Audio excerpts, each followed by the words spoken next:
all so much. And thank you, Hayden, for playing for us today. What a treat. Wonderful to have you here with us. Oh, it's so good to see everyone this morning. So good. My talk this morning is called Awakening to Our Wholeness.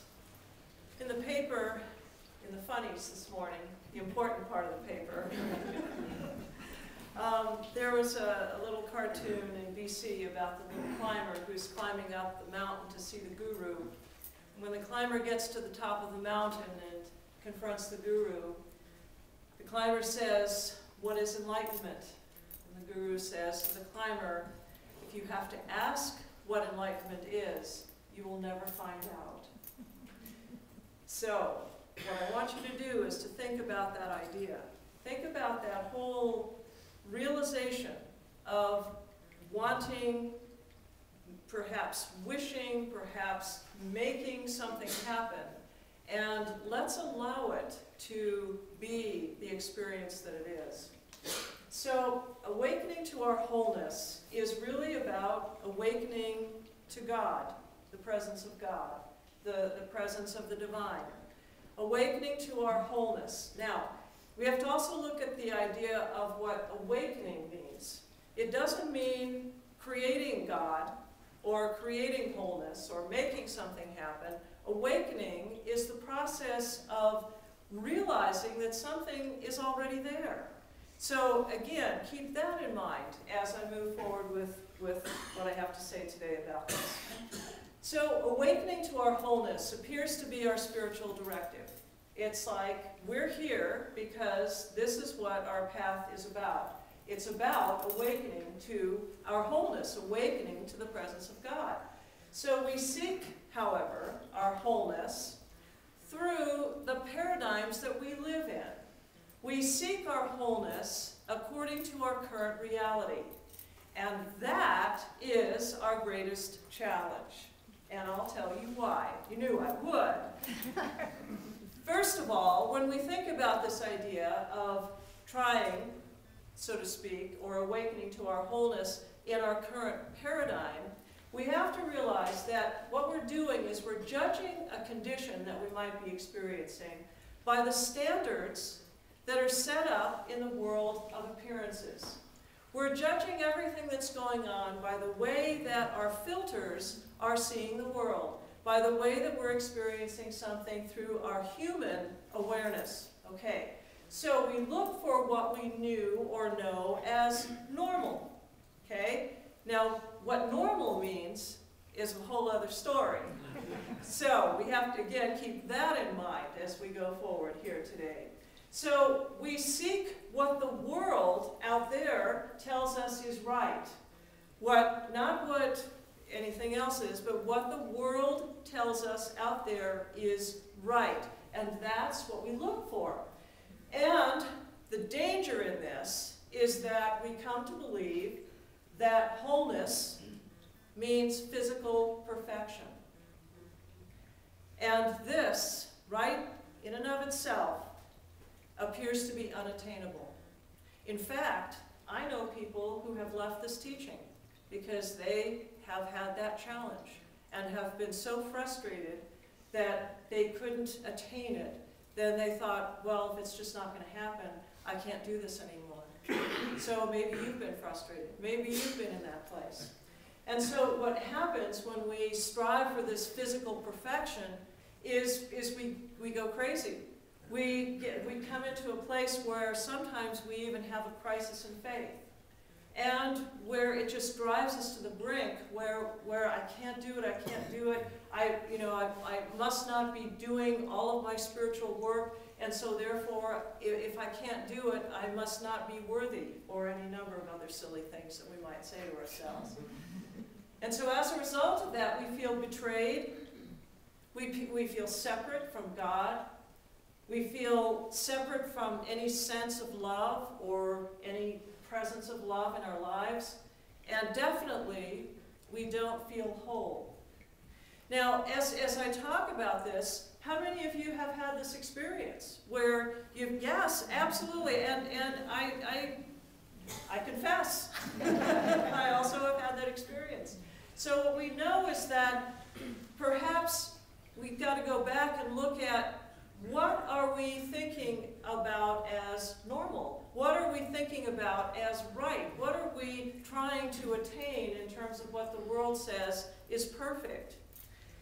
We may also believe, because this is what it leads to next, we might believe that we have to operate out of some kind of highly evolved spiritual consciousness in order to demonstrate wholeness. That, oh, if I'm not experiencing this physical perfection, then I'm not spiritual enough. I'm not expressing the spirit through my essence to the highest degree possible. Maybe I need to go off to some far-off mountain and meditate for the rest of my life, or become a nun, join the nunnery, or any number of other things. There may be a sense that we need to completely transcend and negate all of our human shortcomings and become walking gods. That literally that's what we have to do in order to reach this place of ascended awareness, of this awakening to our wholeness. And this too becomes frustrating and unattainable. So awakening to our wholeness and also experiencing a sense of peace and well-being may mean that we have to challenge our current paradigm. We are trying to do something within a paradigm that is not possible. And so I go to Carl Jung, who made this wondrous statement that takes us in another direction. And what he says is this: one does not become enlightened by imagining figures of light, but by making the darkness conscious. Making the darkness conscious. I see puzzled faces. Have no fear. It'll come around. It'll come around. Trust me. Bet you've heard that before.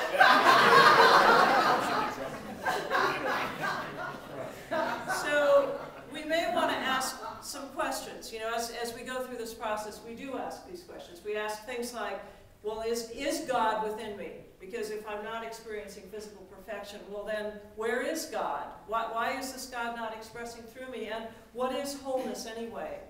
So I mean, we begin to really examine all those questions from a different perspective. So then, as we do that, let's take it into the teachings of the science of mind. Let's go to Dr. Ernest Holmes, where he talks about perception and awareness. He says, so we learn to go deeply within ourselves and speak as though there was a presence there that knows, and penetrate this inner chamber of consciousness. The approach to spirit is direct, to sense it and feel it through our own consciousness. Two incredible hints here: that we cannot find wholeness by looking to the world for answers. We cannot find wholeness by looking to history for answers. We cannot find wholeness by looking to someone else to think that maybe they have the answers. We can't find wholeness when we try to replicate something that happened before. We can't look at how we were 6 months ago and say, I felt really good then and I feel really bad now. How can I go back to that? That's not wholeness. What we have to realize is, look at what Jung said. By making the darkness conscious, by making whatever we're experiencing in our shadow experience now, in the dark aspect of what's happening, the challenge or whatever condition it is, and enlightening that, bringing that into a new place, finding wisdom in that. And that's when Dr. Holmes tells us the only way you can do that is through your own inner awareness. We cannot look outside to find that answer. We cannot look outside to give us the pathway. The pathway to our inner awareness, to the wisdom that we need to reveal what we need to know, must come from within us. Okay, so we awaken to our wholeness by searching, by embracing, by revealing our own consciousness. Our own consciousness. Not someone else's. Our own consciousness. So the awakening that God, or that presence, this power, has always been and is right now within us. And it's not something we have to go out and get, or manufacture, or earn. It's something that is already here within us, and what we must do is search our inner consciousness, find the pathway, find the wisdom to move through what appears to be the most challenging of times in order for us to experience the revelation that God is really there. So it's not about physical perfection or some worldly image that's been created of something we're supposed to be. Because isn't that what we get all the time? What people expect, or what we think we're supposed to be? That's not what it's about. Our wholeness includes our lightest and our darkest moments. And that's where we make the biggest mistake. We think that we're only whole, perfect, and complete when we're in the light, when we're having these blissful moments, and these great loving experiences, and yet what we have to realize is that our wholeness is here always. It is here even when we're experiencing the deepest, darkest, most challenging aspects of ourselves. I found something that I want to share with you. I wish I did know the author's name, and I don't, so I apologize to whoever this is. And I will share it with you because it was so beautiful and it just touched me so deeply. He talks about wholeness, or she. It's an experience and awareness deep in my bones that I am both deeply at peace and radically alive.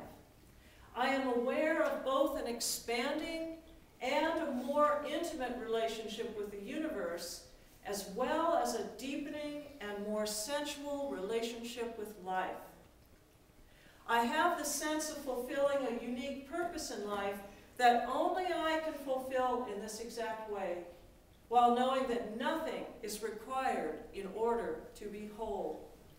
I am increasingly aware of a felt sense in my body of both depth, soul essence, and expansion, spirit expression.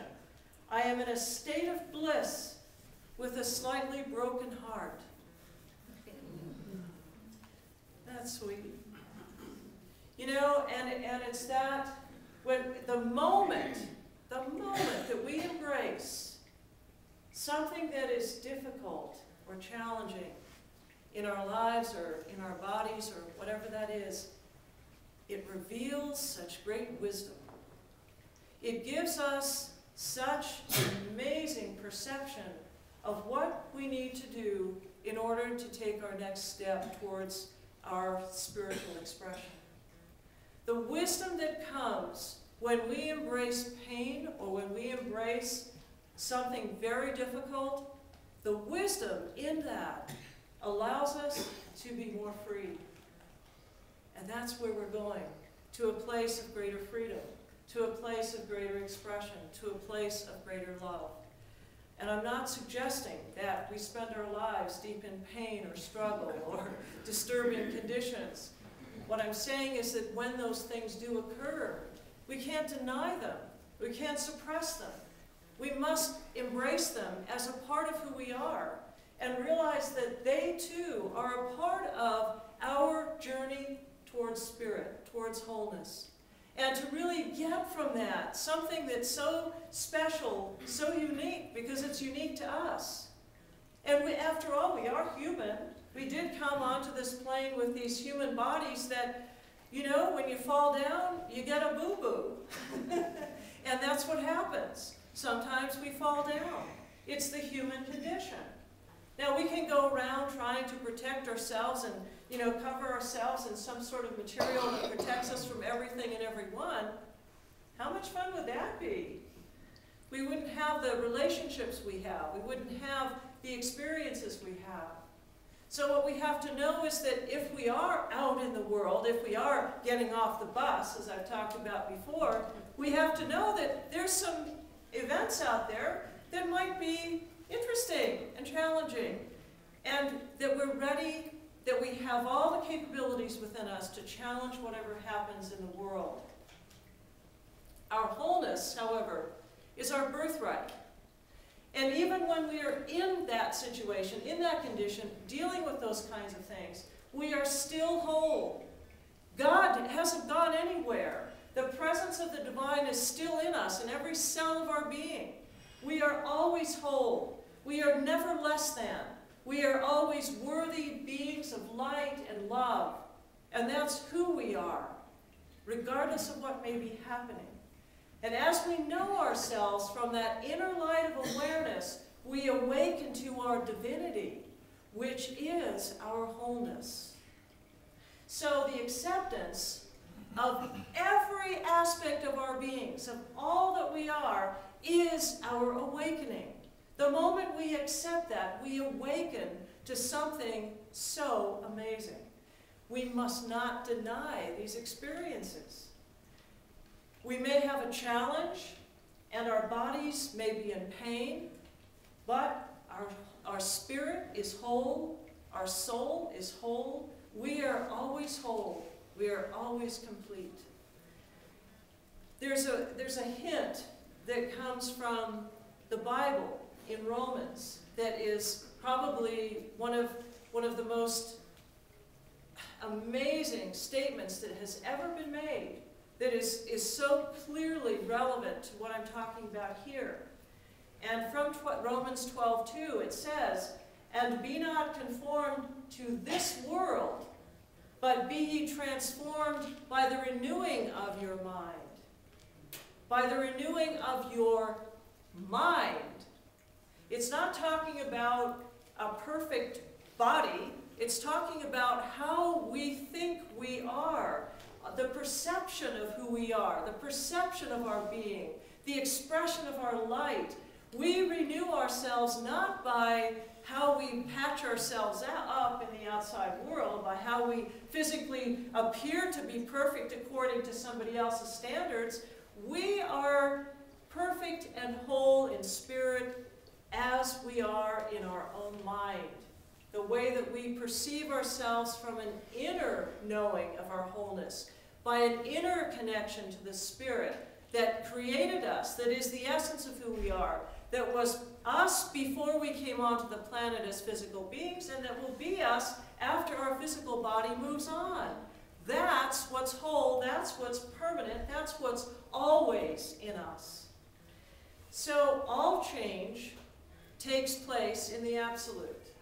Whatever may be going on in the outer world or the physical experience of what we're having, whatever that may be, we can move through it.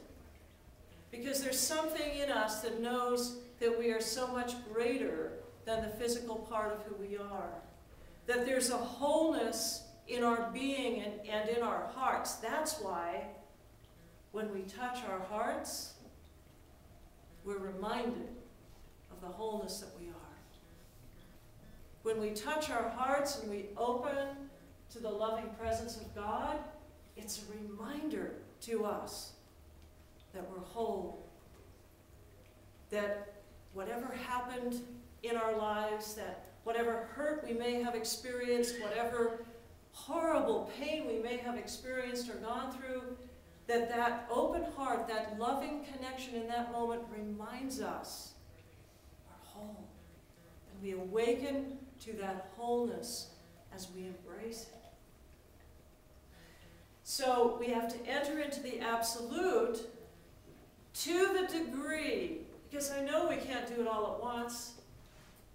Our human minds, it's such a challenge to just, go through pieces of this, moments of it.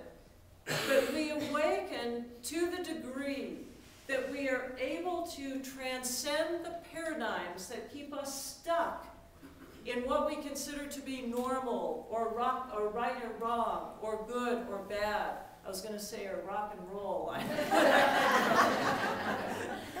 But we are kept in those paradigms to the degree that we're still stuck in them. And that's okay too.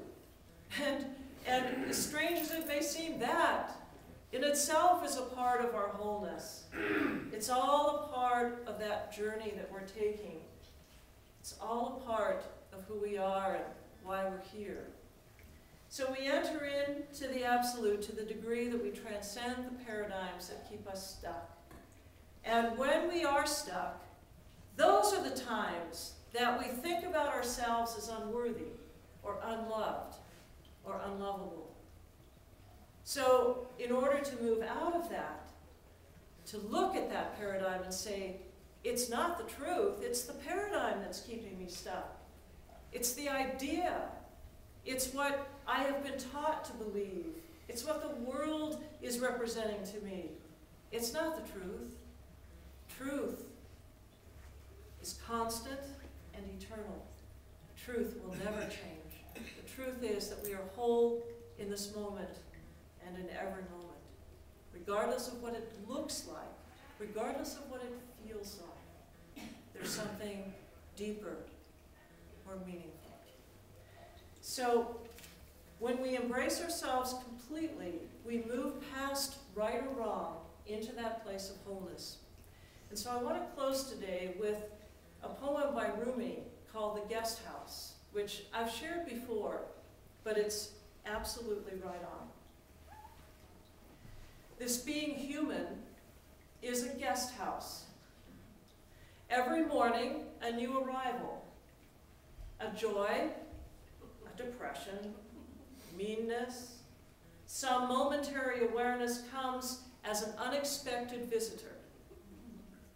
Welcome and entertain them all, even if they're a crowd of sorrows who violently sweep your house empty of its furniture.